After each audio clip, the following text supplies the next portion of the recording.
శ్రీ వెంకటేశ్వర వ్రతకల్పం వ్రత విధానం. శ్రీ వెంకటేశ్వర వ్రతం 2 విధాలుగా ఆచరించవచ్చును. మొదటి పద్ధతిలో వివాహం, గృహప్రవేశం, నూతన వ్యాపార ప్రారంభం మొదలైన శుభకార్యాలలో పురోహితుని చేత కలశ స్థాపన చేసి విశదంగా ఆచరించవచ్చును. రెండవ పద్ధతిలో శుచిగా స్నానం చేసి ఏ రోజునైనా కేవలం కథలు పఠించిన వ్రతం చేసిన ఫలితం దక్కుతుంది. ఇప్పుడు మనం రెండవ పద్ధతి గురించి తెలుసుకుందాం. సాక్షాత్తు శ్రీ స్వామివారే సెలవిచ్చిన మరొక విశేషమేమనగా, ఒకవేళ మనకు ఎటువంటి కష్టమైనా కలిగినా ఇంత వివరంగా ఆచరించడానికి కుదరనప్పుడు తాము ఈ రెండవ పద్ధతిని కూడా ఆచరించవచ్చును. మీ ఇంట్లో సుఖ సంతోషాలు వెల్లివిరేయడానికి ఈ కథలు ప్రతి శనివారము చదువుకొనవచ్చును. లక్షలాది మంది ఈ పద్ధతిలో ప్రస్తుతం ప్రతి శనివారము వ్రతం ఆచరిస్తున్నారు. ఈ పద్ధతి చాలా తేలికైనది. ఈ పద్ధతిలో ఈ వ్రతం చేసిన శ్రీనివాసుని అనుగ్రహ ప్రాప్తి వెంటనే కలుగుతుంది. వ్రతం ఆచరించిన రోజున ఉదయం స్నానం చేయగానే పూజ గదిలో స్వామివారి పటం ఎదురుగా కూర్చొని వ్రతం నిర్విఘ్నంగా జరగడానికి శ్రీ విఘ్నేశ్వరుని మనసులోనే ప్రార్థించి మనస్సులో అష్టదిక్పాలకులకును నవగ్రహ దేవతలకును నమస్కరించుకొనవలెను. వీలైనచో శ్రీ వెంకటేశ్వర, శ్రీ మహాలక్ష్మి, శ్రీ పద్మావతి అష్టోత్తరములను చదువుకొనవలెను. తర్వాత 5 అధ్యాయములు చదవాలి. మీకు వీలుంటే కథలన్నీ పూర్తవగానే ఒక కొబ్బరికాయను నివేదించండి. లేదా ఏదైనా ఫలమును లేదా తాజాగా వండిన పాయసం వంటి పదార్థాలను కూడా నివేదించవచ్చు. ఇవి ఏమీ కూడా ఆచరింపలేకపోతే రవ్వంత చక్కెర శ్రీ స్వామివారికి నివేదించిన స్వామి సంతోషిస్తారు. శ్రీనివాసునికి కావాల్సింది భక్తి మాత్రమే, హంగు ఆర్భాటం కాదు.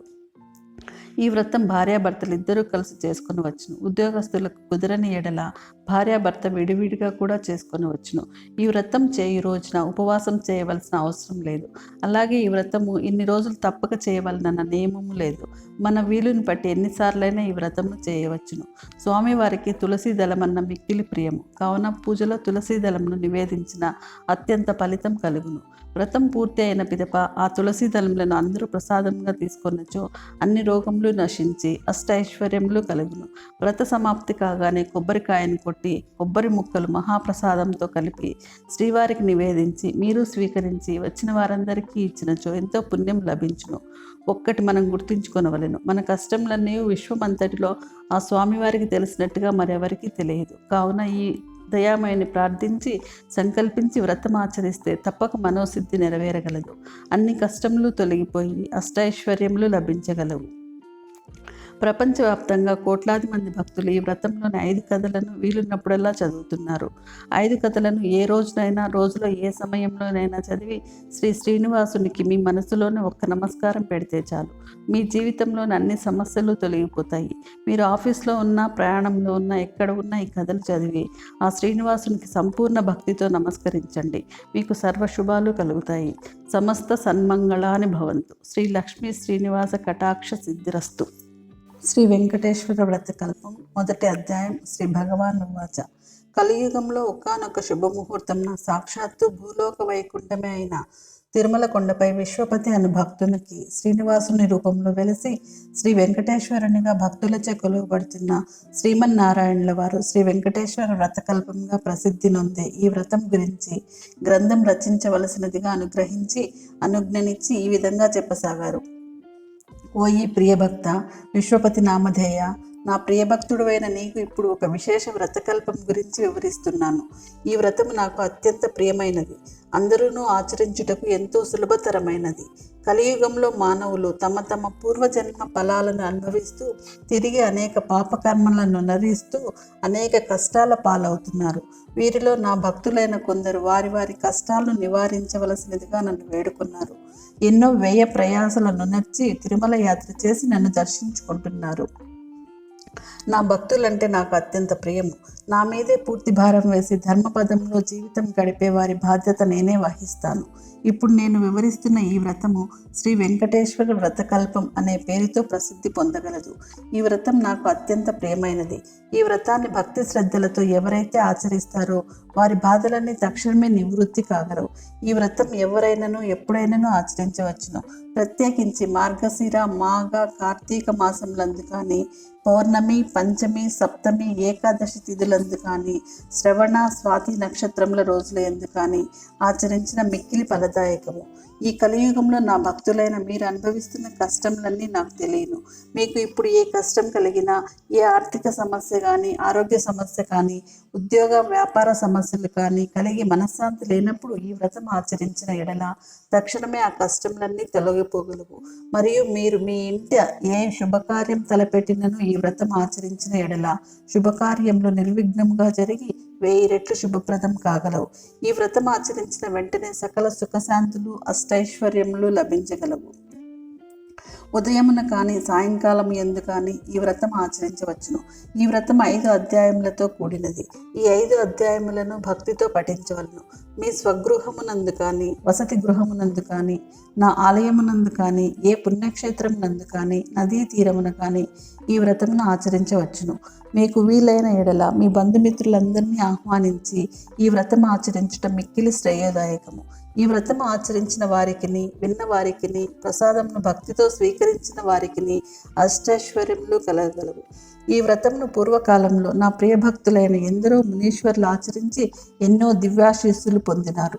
భూలోకవాసులైన మీ అందరికీ ఈ వ్రతం మిక్కిలి ఆనందప్రదాయని అయి అనేక శుభములు కలుగజేయను. ప్రశాంత మనసుతో నన్నే తలుచుకుంటూ ఈ వ్రతం ఆచరించినచో వ్రతఫలము మిక్కిలిగా ఉండగలదు. ఈ వ్రతం ఆచరించిన విధానం మిక్కిలి సులభతరము. కలియుగంలో మీకు గల కష్టములన్నీ నాకు తెలియను. అందువలననే అత్యంత కఠోర నిష్ఠతో చేసే తపస్సులకు, యజ్ఞయాగాదులకు నిచ్చు ఫలము కేవలం ఈ వ్రతం ఆచరించడం వలననే మీరు పొందగలరు. ముందుగా వ్రతం ఆచరించు ప్రదేశమును చక్కగా శుభ్రపరచుకొనవలెను. మండపమును ఏర్పాటు చేసుకొని నా ప్రియసకులైన శ్రీదేవి భూదేవులతో కూడి ఉన్న నా పటము మండపంపై ఉంచవలెను. మీకు ప్రియమైన ఇతర దేవతల పటములు కూడా ఉంచుకొనవచ్చును. నవగ్రహ దేవతలను, అష్టదిక్పాలకులను ఆవాహన చేసుకొనవలెను. లేదా వారందరికీ మనస్సులోనే నమస్కరించవచ్చును. ముందుగా పసుపు వినాయకుని పూజించవలను. అటు తర్వాత ఈ వ్రతమందలి 5 అధ్యాయములను భక్తి శ్రద్ధలతో పఠించవలెను. ఇదియే ప్రథమాధ్యాయము. మిగిలిన 4 అధ్యాయములను నాకు అత్యంత ప్రీతిపాత్రులైన విశ్వామిత్ర, వశిష్ఠ, భరద్వాజ, అత్రి మునీశ్వరులు ప్రవచించారు. ఈ 5 అధ్యాయములను పఠించిన తరువాత నాకు ప్రియమైన స్తోత్రములను పఠించవచ్చును. ప్రతి అధ్యాయమునకు చివర గోవింద గోవింద గోవింద అని 3 సార్లు స్మరించవలెను. ఈ కలియుగంలో సామాన్య మానవులైన మీ అందరి కష్టాలు నాకు తెలియను. కావున మరొక విశేషమును కూడా చెప్తున్నాను. ఈ వ్రతంను ఇంత వివరంగా చేసుకున్న శక్తి లేని వారు మీరు ఒక్కరే నా పటమును ఎదురుగా ఉంచుకొని విఘ్నేశ్వరునికి, నవగ్రహ దేవతలకు, అష్టదిక్పాలకులకును మనస్సులోనే స్మరించి ఈ 5 కథలను పఠించి మీకు వీలున్న ఏ ఫలమునైనా నాకు నివేదించి ప్రసాదంగా స్వీకరించవచ్చును. ఈ విధంగా చేసినా కూడా మీ కార్యసిద్ధి కాగలదు. ఈ కష్టములన్నీ తొలగిపోగలవు. మీకు సకల శుభములు కలుగును. ఎవరైతే ఈ వ్రతం అత్యంత భక్తి శ్రద్ధలతో ఆచరిస్తారో వారి గృహమునకు స్వయంగా నేనే ఏదో ఒక రూపంలో వచ్చి ప్రసాదాన్ని స్వయంగా స్వీకరిస్తాను. నా అనుగ్రహం మీ అందరి యందు ఎల్లప్పుడూ ఉంటుంది. శ్రీ స్వామివారు తిమ్మరాజు విశ్వపతి రామకృష్ణమూర్తి విశ్వపతి అను భక్తునికి ఈ విధంగా తనకు అత్యంత ప్రీతికరమై తానెల్లప్పుడూ నివసించే తిరుమల కొండపై ఈ వ్రత విధానంను అనుగ్రహించారు. కలియుగ వాసులైన మనమందరము ఈ వ్రతం ఆచరించి శ్రీ వెంకటేశ్వర స్వామి వారి అనుగ్రహంకు పాత్రలు కావలెను. ఈ వ్రతం ఆచరించినంతనే మన కష్టములన్నీ తొలగిపోయి అనేక శుభ ఫలితములు పొందవచ్చును. గోవింద గోవింద గోవింద. ప్రథమోధ్యాయం సమాప్తం. శ్రీకాంతాయ కళ్యాణ నిధయే నిధయేర్తినాం శ్రీ వెంకట నివాసాయ శ్రీనివాసాయ మంగళం. శ్రీ వెంకటేశ్వర వ్రతకల్పం 2వ అధ్యాయం. శ్రీ విశ్వామిత్ర ఉవాచ. ఈ అధ్యాయంను మనకు మహా తపస్సంపన్నులైన సాక్షాత్తు శ్రీ విశ్వామిత్రుల వారు అనుగ్రహించారు. ఓ కలియుగ వాసులారా, శ్రీనివాసుని ప్రియభక్తులారా, మీరు ఆచరిస్తున్న ఈ వెంకటేశ్వర వ్రతకల్పం అతి పవిత్రమైనది, మహాన్వితమైనది. కలియుగంలో ఆ శ్రీమన్నారాయణ్ణి కరుణా కటాక్షములు పొందడానికి మిక్కిలి సులభ మార్గము. పూర్వకాలంలో అనేక మంది శ్రీవారి భక్తులు ఈ వ్రతం ఆచరించి తమ అభీష్ట సిద్ధి పొంది ఉన్నారు. ఇంత సులభతరమైన వ్రతకల్పం మనకు అనుగ్రహించిన శ్రీ వెంకటేశ్వర స్వామి వారికి ముందుగా మనందరము నమస్కరించవలెను. పూర్వకాలంలో మగధ సామ్రాజ్యంలో విష్ణు చిత్తుడనే శ్రీవారి ప్రియభక్తుడు ఉండేవాడు. అతనికి 9 మంది స్త్రీ సంతానం కలిగిరి. ఎంతో పాండిత్యం కలిగినను మిక్కిలి పేదరికంతో బాధపడుచుండేవాడు. విష్ణు చిత్తుని భార్య తారామతి ఎల్లప్పుడూ శ్రీమన్నారాయణుణ్ణి ప్రార్థిస్తూ ఉండేది. అప్పుడప్పుడు వివాహాది శుభకార్యాల పౌరోహిత్య కార్యక్రమంలో దక్షిణగా వచ్చడి కొంత సొమ్ముతో ఎంతో కష్టపడి కాపురం సాగిస్తూ ఆ దంపతులు ఉండేవారు. కుమార్తెలకు యుక్త వయస్సు సమీపించినది. తారామతికి ఎప్పుడు వీరి వివాహం ఎట్లు జరిపించవలెనా అని చింతగా ఉండేది. ఆ శ్రీనివాసునే ప్రార్థిస్తూ కాలం గడుపుతుండేది. ఓ శ్రీనివాస భక్తులారా, ఆశ్రిత జనరక్షకుడైన శ్రీ వెంకటేశ్వర స్వామి వారికి తన భక్తులన్న అపార ప్రేమయని మనందరికీ తెలిసినదే కదా. ఆనాడు మాఘ పౌర్ణమి ఉదయాన్నే ఒక వృద్ధ బ్రాహ్మణుడు విష్ణు చిత్తుని ఇంటి తలుపు తట్టాడు.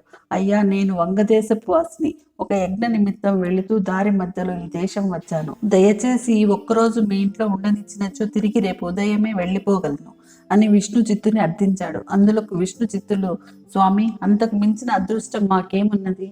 అతిథి సాక్షాత్తు శ్రీమన్నారాయణుడితో సమానమని మన పురాణాలు ఘోషిస్తున్నాయి కదా.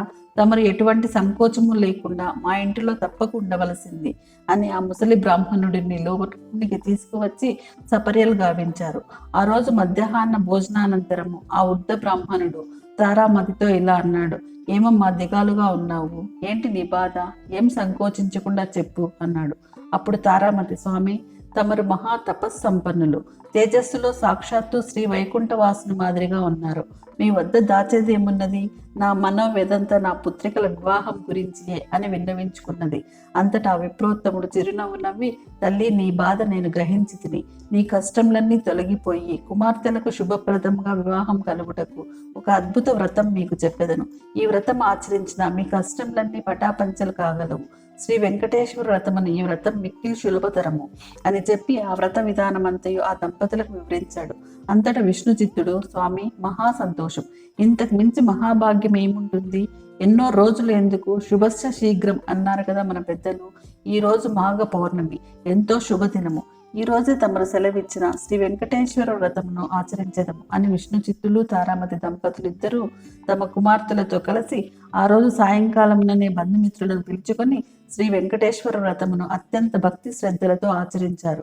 వచ్చిన భక్తులందరూ వ్రతం పూర్తి అయిన పిమ్మట తీర్థ ప్రసాదములు స్వీకరించి తమ తమ గృహములకు వెడలిరి.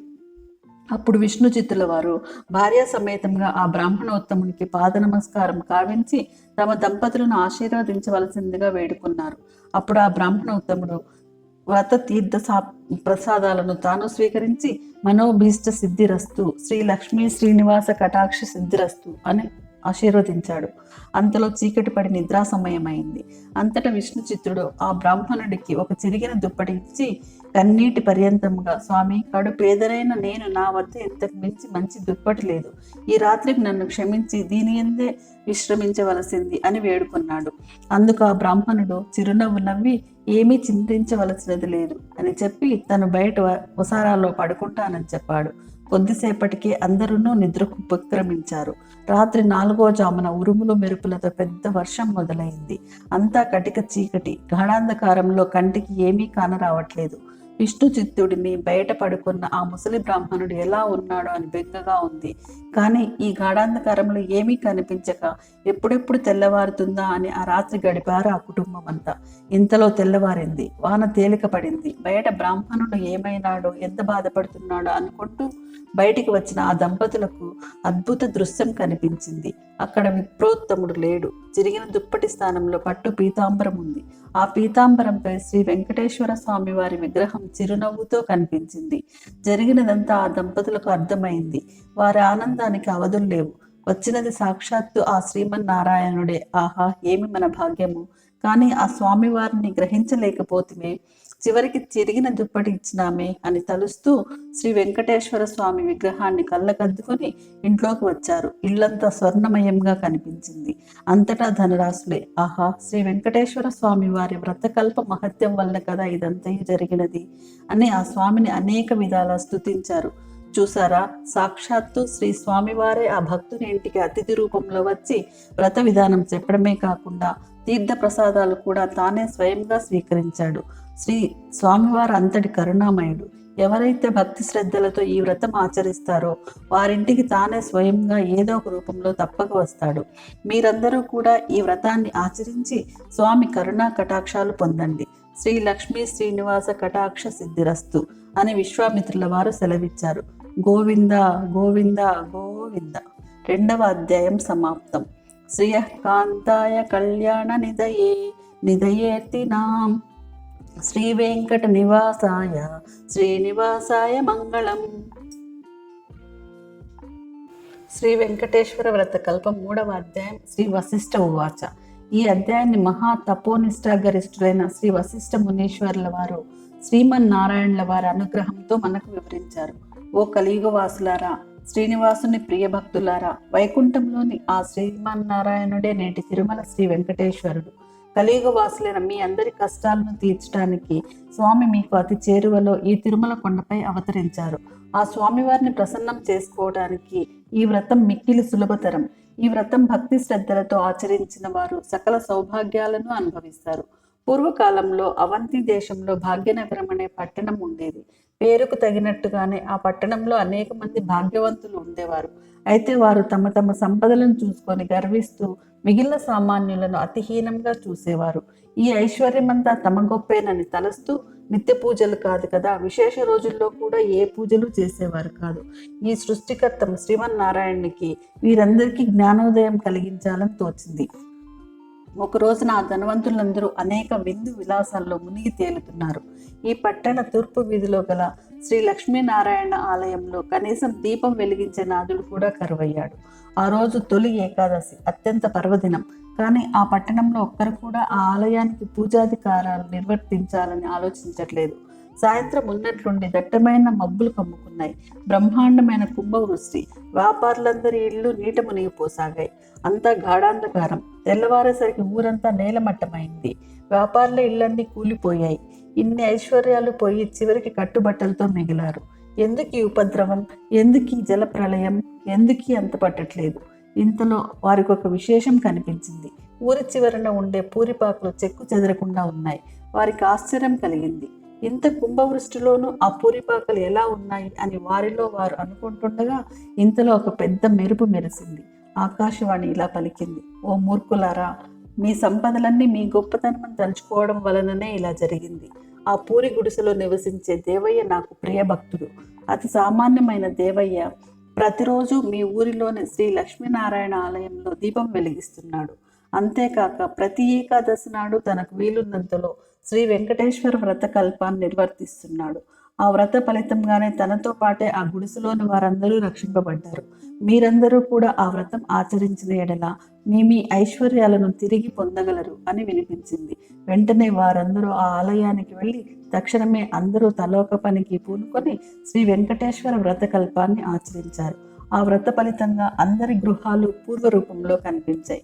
అది మొదలుగా ఆ వర్తకులందరూ శ్రీవారి భక్తులై ప్రతి ఏకాదశి నాడు శ్రీ వెంకటేశ్వర వ్రత కల్పాన్ని ఆచరిస్తూ బ్రతికినంత కాలం సుఖ సౌఖ్యాలతో ఉండి చివరికి ముక్తి పొందారు అని శ్రీ వశిష్ఠుల వారు వివరించారు. గోవింద గోవింద గోవింద గోవింద గోవింద గోవింద. 3వ అధ్యాయం సమాప్తం. శ్రీయకాంతాయ కళ్యాణ నిదయే నిదయేర్తినాం శ్రీ వెంకట నివాసాయ శ్రీనివాసాయ మంగళం. శ్రీ వెంకటేశ్వర వ్రతకల్పం 4వ అధ్యాయం. శ్రీ భరద్వాజ ఉవాచ. శ్రీమన్నారాయణునికి అత్యంత ప్రీతికరమైనటువంటి శ్రీ వెంకటేశ్వర వ్రతకల్పంలోని 4వ అధ్యాయం మహామునీశ్వర్లు శ్రీ భరద్వాజ మహర్షుల వారు ఈ విధంగా చెప్తున్నారు. ఓ కలియుగ వాసులారా, శ్రీమన్నారాయణ భక్తులారా, మీరు ఆచరిస్తున్నటువంటి శ్రీ వెంకటేశ్వర వ్రతకల్పం అద్భుతమైనది. మీ కోరికలన్నింటినీ తక్షణమే తీర్చగల ఉపాయము. శ్రీ వెంకటేశ్వరుని ప్రసన్నం గావించుకొనటానికి అత్యంత సులభతర మార్గం ఇదియే. మీ అందరికీ అనుగ్రహించడానికి సాక్షాత్తు ఆ వైకుంఠవాసుడే కలియుగంలో తిరుమల కొండపై శ్రీనివాసునిగా వెలిశారు. ఎన్నో జన్మల పుణ్యఫలం చేత కానీ తిరుమల కొండపై కాలేయడం సాధ్యం కాదు. స్వామి దర్శనం సాధ్యం కాదు. ఇదే విధంగా ఈ శ్రీ వెంకటేశ్వర వ్రతకల్పం ఆచరించి సంకల్పం కలుగుట కూడా ఎంతో పూర్వజన్మ పుణ్యఫలం వల్లనే కానీ సాధ్యం కాదు.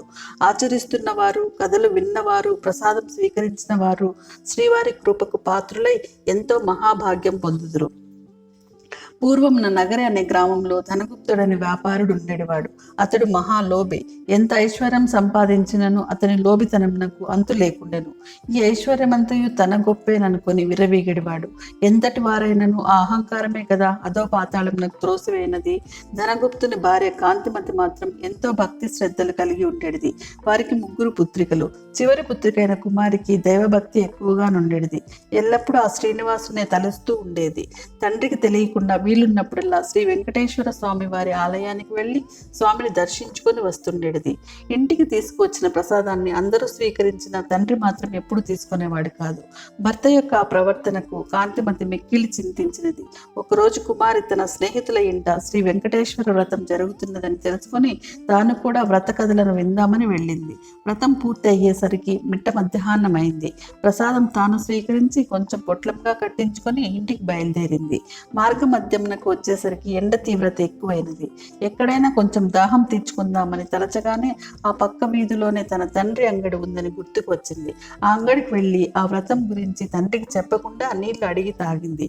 తండ్రి కోపగించుకుంటాడేమోనన్న భయంతో కంగారుగా దాహం తీర్చుకొని వడివడిగా ఇంటి దారి పట్టింది. ఆ హడావిడిలో కుమారి ప్రసాదం పొట్లం దుకాణంలోనే మర్చిపోయి వదిలివేసింది. ఇంతలో ఆ బజార్లో ఒక్కసారిగా అలజడి మొదలైంది. ప్రజలందరూ హాహాకారాలు పెడుతూ పరిగెడుతున్నారు. పెద్ద అగ్ని ప్రమాదం సంభవించి ఆ వీధిలోని అంగళ్ళు అగ్నిదేవుని ప్రతాపానికి ఆహుతి కాసాగాయి. అసలే మిట్ట మధ్యాహ్నం. దానికి తోడు తీవ్రమైన వడగాలి. ధనగుప్తుడి శరీరం భయంతో కంపించింది. ఇంకొద్ది క్షణాల్లో తన కళ్ళ ముందే తన అంగడి కూడా బూడిద కావాల్సిందే. ఈ ఆలోచనతో చేతులు వణుకుపోతున్నాయి. అంగడి నుంచి అందరూ బయటికి పరుగులు తీశారు. కానీ తాను ఉండిపోయాడు. విడిచిపోబుద్ధి కావట్లేదు. ఉంటే తాను మసైపోగలడు. ఈ కంగారులో చేతిలో ఏదో పొట్లం తగిలింది. ఏ ఆలోచన లేకుండా తీసి నోట్లో వేసుకున్నాడు. తీయగా అనిపించింది. అంతేకాదు మనసు కొంచెం స్థిమిత పడ్డట్టు కూడా తోచింది. అప్పుడే ఒక అద్భుతం సంఘటన జరిగింది. మంటలన్నీ ధనగుప్తుడు ముందు దుకాణం వద్ద ఆగిపోయాయి. ఒక్క నిప్పురవ్వ కూడా తన దుకాణంపై పడలేదు. ఏమి ఈ విచిత్రము, ఏమి ఈ మాయ? ధనగుప్తుడి నోటి మాట రాలేదు. ఇంతలో ఆ వీధిలో అగ్ని ప్రమాదం జరిగిందని ఇంటిలో తెలిసి భార్య కాంతిమతి కుమార్తెలతో సహా భయాందోళనతో ఆ శ్రీనివాసుని ప్రార్థిస్తూ అక్కడికి వచ్చింది. అంగడి వరకు వచ్చి మంటలు పక్కనే ఉన్న అంగడి వద్దే ఆగిపోవడం చూసి సంభ్రమాశ్చర్యాలకు లోనయ్యారు. అప్పుడు కుమార్తెలకు తాను అంగడిలో పోయిన పొట్లం గురించి గుర్తుకు వచ్చింది. ధనగుప్తుడు అంతకుముందు తాను తిన్నది ఆ పొట్లంలోని పదార్థంగా గ్రహించాడు. కుమారి ఆ పొట్లం శ్రీ వెంకటేశ్వర స్వామి వారి ప్రసాదం అని, తాను వ్రతంలో పాల్గొనటం అంతా వివరించింది. తాను స్వీకరించిన ఆ ప్రసాదం మహత్యం వల్లనే తాను ఆ ప్రమాదం నుంచి బయటపడినట్లు ధనగుప్తుడు గ్రహించాడు. శ్రీవారిని క్షమించమని లెంపలు వేసుకున్నాడు. సాయంకాలమే ఊరి వారందరినీ పిలిచి శ్రీ వెంకటేశ్వర వ్రతకల్పం భక్తి శ్రద్ధలతో ఆచరించాడు. అప్పటి నుంచి ఆ వర్తకుడు పూర్తిగా స్వామివారి సేవలకే శేష జీవితాన్నంతా గడిపి చివరికి ముక్తి పొందాడు. కేవలం ప్రసాదాన్ని స్వీకరించినంతనే ఎంత ప్రమాదం నుంచి బయటపడ్డాడో చూశారు కదా. శ్రీ వెంకటేశ్వర మహత్యం అంతటి అద్భుతమైనది. మీరందరూ వీలున్నప్పుడల్లా ఈ వ్రతం ఆచరించి శ్రీనివాసుని కృపకు పాత్రులు కావలసింది అని భరద్వాజుల వారు గ్రహించారు. గోవింద గోవింద గోవింద గోవింద గోవింద గోవింద. 4వ అధ్యాయం సమాప్తం. శ్రీయకాంతాయ కళ్యాణ నిదయేర్తినాం శ్రీ వెంకట నివాసాయ శ్రీనివాసాయ మంగళం. శ్రీ వెంకటేశ్వర వ్రతకల్పం 5వ అధ్యాయం. శ్రీ అత్రి ఉవాచ. భూలోక వైకుంఠమే తిరుమల తిరుపతి. తిరుమలతో సమానమైన పవిత్ర ప్రదేశం కానీ, శ్రీ వెంకటేశ్వరునితో సమానమైన దైవం కానీ ఇంతకు ముందు లేడని, ఇక ముందు ఉండబోడని పురాణాలు ఘోషిస్తున్నాయి. శ్రీనివాసునిగా వెలిసిన శ్రీమన్నారాయణునికి తన భక్తులంటే అలవిమాలిన ప్రేమ. ఎవరైతే తన మీదే పూర్తి భారం వేసి నిత్యం తననే స్మరిస్తూ సత్ప్రవర్తన కలిగి జీవిస్తారో వారి యోగక్షేమాలు తానే వహిస్తాడు. అంతటి దివ్య దేవుని ప్రసన్నం చేసుకోవడానికి అత్యంత సులభతరమైన మార్గం శ్రీ వెంకటేశ్వర వ్రతకల్పం. ఈ అద్భుత వ్రతకల్పంలోని 5వ అధ్యాయాన్ని మహా తపస్సంపన్నులైన శ్రీ అత్రి మహర్షుల వారు ఇలా అనుగ్రహించారు. నాయనలారా, శ్రీనివాసుని ప్రియభక్తులారా, కలియుగవాసులైన మీ అదృష్టం చెప్పలనివి కానిది. కృత, త్రేత, ద్వాపర యుగాల్లో ఎంతో కఠోర నియమనిష్టలతో ఆరాధిస్తే కాని ప్రసన్నం కాని శ్రీమన్నారాయణుడు కలియుగంలో కేవలం నామస్మరణతోనే మిమ్మల్ని అనుగ్రహిస్తున్నాడు. ఆర్తితో పిలిచిన వారి చెంత తక్షణం ఉంటాడు. అంతటి కరుణామూర్తి శ్రీనివాసుడు. తిరుమల క్షేత్రమంతా సాలగ్రామమయమే. ఆ పవిత్ర కొండపై మీరు వేసే ప్రతి అడుగు ఎన్నో జన్మల పుణ్యఫలం. పూర్వకాలంలో కౌమార దేశంలో మిత్రుడు అనే చాకలి ఉండేవాడు. అతడు తన కుల వృత్తిని నిర్వర్తిస్తూ వీలున్నంతలో దాన ధర్మాలు గావిస్తూ ధర్మపరంగా జీవిస్తుండేవాడు. కానీ అతడి దిగులంతా తనకున్న అవిటితనమే. కాలు అవిటిది కావడం చేత ఉతికిన బట్టలను మూట కట్టి ఇంటింటికి తిరిగి ఇవ్వడం చాలా కష్టంగా ఉండేది. దానికి తోడు గంపెడు సంసారం. కష్టపడకపోతే పూట గడవదు. ఎల్లప్పుడూ ఆ శ్రీనివాసుడిని ప్రార్థిస్తూ ఉండేవాడు. ఏదో ఒక రోజున ఆ స్వామి తనను కరుణిస్తాడన్న నమ్మకంతో జీవనం సాగిస్తున్నాడు. భక్తజన సులభుడైన శ్రీమన్నారాయణుడు ఇదంతా గమనిస్తూనే ఉన్నారు. ఎవరికైతే వారి పూర్వజన్మ కర్మ నివృత్తి అయ్యే సమయానికి శ్రీనివాసుడే ఏదో ఒక రూపంలో వచ్చి తన భక్తులను తప్పక ఆదుకుంటాడు. ఒకరోజు సాయంకాలం నాడు రోజులాగే మిత్రుడు చాక్రేవు నుండి బట్టలు మూట కట్టుకొని పట్టణానికి రోజుతూ రొప్పుతూ తిరిగి వస్తున్నాడు. ఇంతలో మార్గ మధ్యంలో వాడికి ఒక ముసలి బ్రాహ్మణుడు తారసిల్లాడు. సహజంగా భక్తి శ్రద్ధలు కలిగిన వాడవడం చేత మిత్రుడు భుజం మీద మూట కింద పెట్టి ఆ బ్రాహ్మణుడికి నమస్కరించాడు. అంతటా ఆ విప్రోత్తముడు, నాయనా, ఈ అవిటికాలితో ఎంత బాధపడుతున్నావు? నీ బాధ చూడటానికే కష్టంగా ఉంది. నువ్వెంత కష్టపడుతున్నావో కదా అని అన్నాడు. అప్పుడు మిత్రుడు, స్వామి, మీరెవరో మహానుభావుల్లాగా ఉన్నారు. గంపెడు సంసార భారం చేత నాకు ఈ పని తప్పడం లేదు. ఈ అవిటితనం పోయే మార్గం ఏదైనా సెలవియ్యవలసింది అని విన్నవించుకున్నాడు. అప్పుడు ఆ ముసలి బ్రాహ్మణుడు, నాయన, తప్పక చెప్తాను, సావధానంగా విను. నీ అవిటితనం పోవడమే కాకుండా నీకు అష్టైశ్వర్యాలు కలిగే వ్రతం ఒకటి చెబుతాను. వ్రతం ఆచరించిన మరుక్షణమే నీకు 1000 వరహాలు లభిస్తాయి. అయితే ఒక షరతు, అందులో సగం నాకు సమర్పించాలి. రేపు మళ్ళీ ఇదే సమయానికి ఇక్కడికి వస్తాను అని చెప్పాడు. అప్పుడు మిత్రుడు, స్వామి, ఇంతకు మించి మహాభాగ్యం ఏముంటుంది? ఆ వ్రతం ఏదో ఈ రోజే ఆచరిస్తాను, సెలవియ్యండి అని ప్రార్థించగా ఆ బ్రాహ్మణుడు శ్రీ వెంకటేశ్వర వ్రతకల్పాన్ని వివరంగా చెప్పాడు. మిత్రుడు రెట్టించిన ఉత్సాహంతో ఇంటికి వచ్చి ఆ విషయమంతా భార్యకు చెప్పి ఇరుగు పొరుగు వారిని ఆహ్వానించి శ్రీ వెంకటేశ్వర వ్రతాన్ని ఆచరించి తీర్థ ప్రసాదాలు తాను స్వీకరించి వచ్చిన వారందరికీ పంచాడు. ఇంతలో బయట నుంచి ఏదో కోలాహలం వినపడింది. మిత్రుడి కుమారుడు బయట నుంచి ఇంట్లోకి పరుగున వచ్చి, అయ్యా, రాజభటులు నీ కోసం వచ్చారు. రాజుగారు నీకు కట్న కానుకలు పంపించారట అన్నాడు. ఇంతలో రాజభటులు వచ్చి మిత్రుడిని రాజుగారి ఆస్థానంలో చాకలిగా నియమించారని 1000 వరహాలు బహుమానంగా పంపించారని చెప్పి మిత్రుడి చేతిలో 1000 వరహాల మూట పెట్టారు. ఒక వారం లోపల వచ్చి రాజుగారి కొలువులో చేరవలసిందిగా చెప్పారు. మిత్రుడు ఆనందానికి అవధులు లేవు. వారం దాకా ఎందుకు, రేపే వెళ్ళాలి అని మూటాముల్లా సర్దుకొని మరుసటి రోజు తెల్లవారుజామునే ప్రయాణమయ్యాడు. ఈ ఆనందంలో ఆ ముసలి బ్రాహ్మణుడి సంగతే మరిచిపోయాడు. దారి మధ్యలో గుర్తుకు రాగా 1 నెల తర్వాత కలవచ్చులెమ్మనుకున్నాడు. వెళ్ళి రాజాస్థానంలో చేరాడు. రోజులు నెలలు గడుస్తున్నాయి. ఆ బ్రాహ్మణుడికి ఇచ్చిన మాట పూర్తిగా మరిచిపోయాడు. అంతే, బ్రాహ్మణ రూపంలో వచ్చిన ఆ స్వామివారికి కోపం వచ్చింది. మానవ నైజం అంతేనని అనుకున్నాడు. శ్రీ స్వామివారు తన మహత్యం తెలియజెప్పాలని నిర్ణయించుకున్నారు. అంతే, ఆ మరునాడే రాజాస్థానంలోని రాణిగారి నగలు మాయమయ్యాయి. ఆ భాండం మిత్రుడి మీద పడింది. మిత్రుడికి కఠిన కారాగార శిక్ష పడింది. రాజభటులు మిత్రుడిని పలు విధాలుగా శిక్షించారు. ఎందుకు ఇలా జరిగింది, ఎందుకు ఆ భాండం నా మీద పడింది అని తలుస్తున్న మిత్రుడికి ఆ రాత్రి స్వామివారు కలలో కనబడి ఉద్ద బ్రాహ్మణ రూపంలో వచ్చినది తానేనని, తనకిచ్చిన మాట నిలబెట్టుకోకపోవడం చేతనే ఇలా జరిగిందని చెప్పాడు. అప్పుడు మిత్రుడు, స్వామి, నేను మిక్కిలి పాపాత్ముడిని. ఎంతటి అపరాధం చేశాను, దయచేసి నన్ను కరుణించండి. ఇక మీదట తప్పక ప్రతి నెల ఈ వ్రతం ఆచరిస్తాను. నా సంపాదనలో సగభాగం ప్రతి నెల జీవితాంతం తమకే సమర్పిస్తాను అని చెంపలు వేసుకొని స్వామివారిని పరిపరి విధాలా వేడుకున్నాడు. భక్తజన సులభుడైన స్వామివారు అందుకు సంతోషించి మిత్రుని అనుగ్రహించారు. శ్రీవారి అనుగ్రహం చేత రాణి నగలు వేరే ప్రదేశంలో మరుదినమే దొరికినవి. మిత్రుడు దొంగలించలేదని రాజు గ్రహించడం జరిగింది. మిత్రుడిని కారాగారం నుంచి వదిలివేశారు. అప్పటి నుండి మిత్రుడు స్వామివారికి ఇచ్చిన మాట ప్రకారం ప్రతి నెల శ్రీ వెంకటేశ్వర వ్రతం ఆచరిస్తూ తన సంపాదనలో సగభాగం స్వామివారికి సమర్పిస్తూ కలకాలం సుఖంగా జీవించి చివరన ముక్తిని పొందాడు అని అత్రి మహర్షుల వారు సెలవిచ్చారు. గోవింద గోవింద గోవింద గోవింద గోవింద గోవింద. పంచమోధ్యాయం సమాప్తం. శ్రియః కాంతాయ కళ్యాణ నిధయేర్తినాం శ్రీ వెంకట నివాసాయ శ్రీనివాసాయ మంగళం. శ్రీ వెంకటేశ్వర వ్రతకల్పం సమాప్తం.